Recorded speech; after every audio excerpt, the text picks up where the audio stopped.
केजरीवाल के विषय में क्या कहेंगे, जो हर स्टेट में जाते थे प्रचार के लिए और चौथी पास राजा की कहानी सुनाते थे? तो अभी गए थे राजस्थान में, गए थे, वो 50,000 से ऊपर की भीड़ दिखा रहे थे। और वहाँ पे उनके जहाँ पे वो 50,000 की भीड़ दिखाए, फोटो खींच करके दिखाए, वहाँ पे 605 वोट मिले उनके कैंडिडेट्स को। तो अब वो तो आप खुद ही अंदाज लगा लो। लेकिन ये तो अब ये बहुत डैमेज हो चुके हैं। अब इनको तो 2024 में भी एक के फैक्टर, मतलब इन्होंने अपनाई थी पॉलिटिक्स में आकर के, जो अब वो चलने वाला नहीं है। तो एक के फैक्टर 2024 में भी काम नहीं करेगा? नहीं नहीं नहीं, एकदम ही नहीं करने वाला। इनका फैक्टर नहीं करने वाला। और ये बहुत ही मतलब इनको डैमेज हुए हैं इस सारे ये जो शराब घोटाले हुए, ये हुए। तो ये इंडिया गठबंधन जो है, क्या लगता है इस चुनाव के रिजल्ट के बाद और बिखर जाएगा? इस चुनाव के बाद नहीं, इस चुनाव से पहले बिखर जाएगा। वो आपको देखने को अभी 2024 से पहले बिखर जाएगा इंडिया गठबंधन? 2024 से पहले ये लोग कितना भी छुपा करके चल लें, लड़ लें, उस चीज़ को कर लें, लेकिन डैमेज हो चुके हैं। अब उनको इसको अगर ये लोग लेकर के चले भी जाते हैं, इलेक्शन तक लेके चले भी जाते हैं, लेकिन जो मास लीडर है इनके, जो अलग अलग स्टेट में हैं, इन्होंने अपने एरोगेंस में, अपने ईगो में उनको अपना उस तरीके से उनको नहीं अपने साथ रख पा रहे।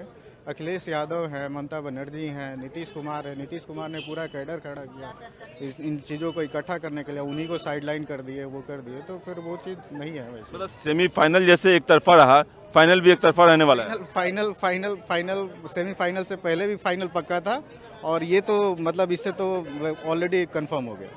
कांग्रेस कह रही है कि कोई बड़ी बात नहीं है, पहले भी ईवीएम से चुनाव जीतते आए हैं, इस बार भी ईवीएम से चुनाव जीत लिया। वो तो वही चीज़ है ना कि अब पब्लिक इस चीज़ से ना वो समझ चुकी है इस चीज़ को, क्योंकि जहाँ पे ये चुनाव जीतेंगे, जहाँ पे इनके फेवर में आएगा, वहाँ पे कोई ईवीएम का कोई इनको इशू नहीं होता है, दिक्कत नहीं होती है। और जहाँ पे इनके मन के मुताबिक नहीं होता है, तो फिर ये ईवीएम का वो करना चालू कर देते हैं। ये बताइए कि अभी जो विधानसभा चुनाव हुए 5 राज्यों में, इसमें 4 राज्यों की बात करते हैं जिसमें 3-1 से मुकाबला रहा है। 3 पे बीजेपी ने जीत हासिल की और 1 पे कांग्रेस ने। तो क्या इसी तरह का रिजल्ट 2024 के चुनाव में भी होने वाला है? इससे भी बेहतर रिजल्ट आपको 2024 में देखने को मिलेगा। अभी जो विधानसभा चुनाव हुए हैं, तो क्या लगता है 2024 में इसे सेमीफाइनल कहा जा रहा है, वही रिजल्ट क्या फाइनल में भी रहने वाला है, यानी 2024 में? जी बिल्कुल, यही रिजल्ट होने वाला है 2024 में ही। और जैसे 2019 में जीते थे, उससे भी बम्पर जीत होगी इस बार हमारी, मतलब बीजेपी गवर्नमेंट की। कांग्रेस नेता दिग्विजय सिंह हो गए, कमलनाथ हो गए, वो तो कह रहे हैं कि बीजेपी की नहीं ईवीएम की जीत है। वो हमेशा ऐसा ही करते रहेंगे, क्योंकि जो वो आपने सुना होगा किसियान कैसे बिल्ली खंबा नोचे, खंबा नोचे, उस टाइप के लोग हैं, वैसा ही करते रहेंगे। इसमें जो कालखंड चल रहा है वो बीजेपी का चल रहा है, और 2029 तक उन्हें कोई हराने वाला नहीं है। ये बताइए कि अभी जो विधानसभा चुनाव हुए 5 राज्यों में, इसमें 4 राज्यों की बात करते हैं जिसमें 3-1 से मुकाबला रहा है। 3 पे बीजेपी ने जीत हासिल की और 1 पे कांग्रेस ने। तो क्या इसी तरह का रिजल्ट 2024 के चुनाव में भी होने वाला है? इससे भी बेहतर रिजल्ट आपको 2024 में देखने को मिलेगा, क्योंकि जब इससे पहले कर्नाटक का चुनाव हुआ था, तो कर्नाटक के चुनाव में ये बोल रहे थे कि नहीं, ये सेमीफाइनल है। और अगले जो चुनाव होंगे, जो अपोजिशन वाले हैं, कि आप छत्तीसगढ़, राजस्थान में और मध्य प्रदेश के चुनाव में देखेंगे, इसका असर देखेंगे कर्नाटक के चुनाव का। बट अब उल्टा ही पड़ा उनको ये चुनाव। तो अब जो भी कह लें, अभी इनका देखो, इंडिया अलायंस का भी कल बैठक होने वाली है, और वो बिखरे पड़े हुए हैं। तो अभी देखो कि इस चुनाव के रिजल्ट से उनको कितना डैमेज पड़ा है। तो उधर नीतीश कुमार कह रहे हैं मेरी तबीयत ख़राब है, ममता बनर्जी कह रही है कि मैं नहीं आ पाऊँगी। तो इससे मतलब एक आइडिया पब्लिक को मतलब लगती है कि भाई आगे क्या होने वाला है 2024 में, वो सबको पता है, वो उनको भी पता है। तो कांग्रेस कह रही है कि कोई बड़ी बात नहीं है, पहले भी ईवीएम से चुनाव जीतते आए हैं, इस बार भी ईवीएम से चुनाव जीत लिया। वो तो वही चीज़ है ना कि अब पब्लिक इस चीज़ से ना वो समझ चुकी है इस चीज़ को, क्योंकि जहाँ पे ये चुनाव जीतेंगे, जहाँ पे इनके फेवर में आएगा, वहाँ पे कोई ईवीएम का कोई इनको इशू नहीं होता है, दिक्कत नहीं होती है। और जहाँ पे इनके मन के मुताबिक नहीं होता है, तो फिर ये ईवीएम का वो करना चालू कर देते हैं। 4 राज्यों में जो है फाइट बहुत टफ मानी जा रही थी कांग्रेस और बीजेपी में। तो क्या लगता है कि मोदी ने जब चुनाव प्रचार वगैरह किया, तो इसकी वजह से बीजेपी के फेवर में ये चुनाव का रिजल्ट आ गया? एकदम एब्सोल्युटली राइट, क्योंकि मध्य प्रदेश में आप कह सकते हो कि ऑलरेडी जो एक सिटिंग सीएम थे शिवराज सिंह चौहान, और उन्होंने लास्ट के टाइम्स में बहुत सारी पॉलिसीज लाई जो पब्लिक वेलफेयर के उसमें थी, स्कीम्स थे इतने। तो वहाँ पे ये लोगों को लगा कि नहीं एंटी इनकम्बेंसी होगी, कांग्रेस वालों को लगा इतने ज़्यादा मतलब उस चीज़ में थे, लेकिन लास्ट में उन्होंने बहुत अच्छा करके दिखाया अपनी एक उसको टैकल करने के लिए। और बाकी जो दो राज्यों में मतलब जो छत्तीसगढ़ में और राजस्थान में है, तो वहाँ पे तो मुझे लगता है कि ये टोटली मोदी के फेस पे चुनाव लड़ा गया, देखा गया। लोगों को तो राजस्थान में तो चलो लोगों को ये था कि वहाँ पे रिवाज बदल जाएगा। हाँ, हाँ मतलब वैसा होगा, बट 5 साल ये 5 साल छत्तीसगढ़ में ऑल्दो अगर कांग्रेस चाहती तो इस चीज़ को अपने मतलब लेकिन उसने ना अच्छी तरीके से कर नहीं पाई, नहीं तो वो छत्तीसगढ़ को बचा सकती थी। आपको क्या लगता है जो दिखता है वो बिकता है, मतलब जो काम किया उसका मार्केटिंग नहीं कर पाई छत्तीसगढ़ में, इसीलिए चुनाव हार गई कांग्रेस छत्तीसगढ़ में?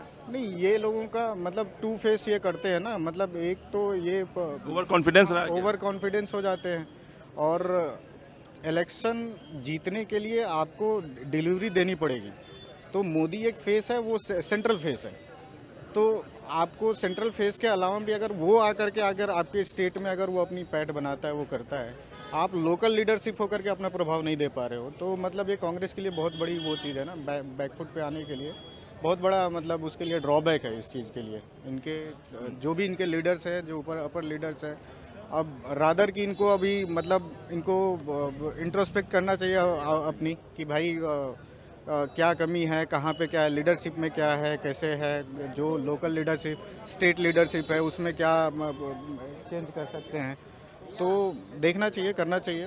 बट ये केजरीवाल के विषय में क्या कहेंगे, जो हर स्टेट में जाते थे प्रचार के लिए और चौथी पास राजा की कहानी सुनाते थे? अभी गए थे राजस्थान में, गए थे, वो 50,000 से ऊपर की भीड़ दिखा रहे थे, और वहाँ पे उनके जहाँ पे वो 50,000 की भीड़ दिखाए, फोटो खींच करके दिखाए, वहाँ पे 605 वोट मिले उनके कैंडिडेट्स को। तो अब वो तो आप खुद ही अंदाज लगा लो, लेकिन ये तो अब इनका ये बहुत डैमेज हो चुके हैं। अब इनको 2024 में भी एक के फैक्टर मतलब इन्होंने अपनाई थी पॉलिटिक्स में आकर के, जो अब वो चलने वाला नहीं है। तो एक ही फैक्टर 2024 में भी काम नहीं करेगा? नहीं, एकदम ही नहीं करने वाला। इनका फैक्टर नहीं करने वाला, और ये बहुत ही मतलब इनको डैमेज हुए हैं इस सारे ये जो शराब घोटाले हुए, ये हुए, तो ये इंडिया गठबंधन जो है, क्या लगता है इस चुनाव के रिजल्ट के बाद और बिखर जाएगा? इस चुनाव के बाद नहीं, इस चुनाव से पहले बिखर जाएगा। वो आपको देखने को अभी 2024 से पहले बिखर जाएगा इंडिया? 2024 से पहले ये लोग कितना भी छुपा करके चल लें, लड़ लें, उस चीज़ को कर लें, लेकिन डैमेज हो चुके हैं। अब उनको इसको अगर ये लोग लेकर के चले भी जाते हैं, इलेक्शन तक लेके चले भी जाते हैं, लेकिन जो मास लीडर है इनके, जो अलग अलग स्टेट में हैं, इन्होंने अपने एरोगेंस में, अपने ईगो में उनको अपना उस तरीके से उनको नहीं अपने साथ रख पा रहे। अखिलेश यादव हैं, ममता बनर्जी हैं, नीतीश कुमार है। नीतीश कुमार ने पूरा कैडर खड़ा किया इन चीज़ों को इकट्ठा करने के लिए, उन्हीं को साइडलाइन कर दिए, वो कर दिए, तो फिर वो चीज़ नहीं है वैसे। मतलब सेमीफाइनल जैसे एक तरफा रहा, फाइनल भी एक तरफा रहने वाला है? फाइनल सेमीफाइनल से पहले भी फाइनल पक्का था, और ये तो मतलब इससे तो ऑलरेडी कंफर्म हो गया। अभी जो विधानसभा चुनाव हुए हैं, तो क्या लगता है 2024 में इसे सेमीफाइनल कहा जा रहा है, वही रिजल्ट क्या फाइनल में भी रहने वाला है, यानी 2024 में? जी बिल्कुल, यही रिजल्ट होने वाला है 2024 में ही, और जैसे 2019 में जीते थे उससे भी बम्पर जीत होगी इस बार हमारी, मतलब बीजेपी गवर्नमेंट की। कांग्रेस नेता दिग्विजय सिंह हो गए, कमलनाथ हो गए, वो तो कह रहे हैं कि बीजेपी की नहीं ईवीएम की जीत है। वो हमेशा ऐसा ही करते रहेंगे, क्योंकि जो वो आपने सुना होगा किसियान कैसे बिल्ली खंबा नोचे, नोचे, उस टाइप के लोग हैं, वैसा ही करते रहेंगे। इसमें जो कालखंड चल रहा है वो बीजेपी का चल रहा है, और 2029 तक उन्हें कोई हराने वाला नहीं है। आप क्या कहेंगे 2024 जो अभी का चुनाव हुआ है, क्या वो बीजेपी ईवीएम की वजह से जीती है? सर मुझे इस समय इंटरेस्ट ही नहीं है मुझे। तो ये बताइए, जो अब नतीजे के बाद जितने भी गठबंधन पार्टियां हैं जिन्होंने मोदी के खिलाफ गठबंधन बनाया था, सब अब दूरी बना रहे हैं। कल बैठक भी होने वाली थी, लेकिन वो सब ने कहा कि नीतीश नहीं आ रहे, अखिलेश नहीं आ रहे, ममता नहीं आ रही। तो क्या लगता है कि इस नतीजे के बाद क्या गठबंधन बिखर जाएगा मोदी के खिलाफ जो गठबंधन बना है, इंडिया गठबंधन? नहीं, वो बिखरेगा नहीं, वो इकट्ठे होकर ही लड़ेंगे, लेकिन उनमें उसके बाद फूट पड़ जाएगी। फिर 2024 के बाद वो इकट्ठे कभी हो ही नहीं पाएंगे। जैसे 2019 में सपा बसपा यूपी में एक साथ हुई, फिर अब एक बार एक साथ नहीं बैठ पाए वो, उसी तरह से 2024 के बाद जितने भी विपक्ष के लोग हैं आपस में इनका खापदान भी बंद हो जाएगा। ये कैसा गठबंधन है कि स्टेट में तो साथ में रहते हैं लेकिन कहते हैं सेंटर में हम लोग जो है साथ रहेंगे, स्टेट में तो एक दूसरे के खिलाफ लड़ते हैं। तो एमपी में देख लीजिए आप, अखिलेश यादव को इन्होंने सीट नहीं दी, नहीं तो 2-4 सीटें तो वो भी निकाल सकते थे, उनकी भी जातियां हैं वहाँ। इसलिए ऐसा ही है, एक मतलब मोदी के खिलाफ सारी पार्टियां एक हो रही हैं, और जब सारी पार्टियां एक हो जाती है तो जीत नहीं सकती, क्योंकि उनमें इस आपस में ही मतभेद हो जाएगा। इसलिए नीतीश कुमार खुद प्रधानमंत्री बनना चाहते हैं, अखिलेश नहीं बन पाएंगे, अभी बच्चे हैं, ममता बनर्जी बनना चाहते हैं प्रधानमंत्री, इसलिए ये सब एक नहीं हो पाएंगे। तो 2024 में भी यही नतीजे रहेंगे? एकदम क्लियर हो चुका है, आप कहीं भी पूछ लीजिए, पूरी दिल्ली में, नोएडा में, कहीं भी।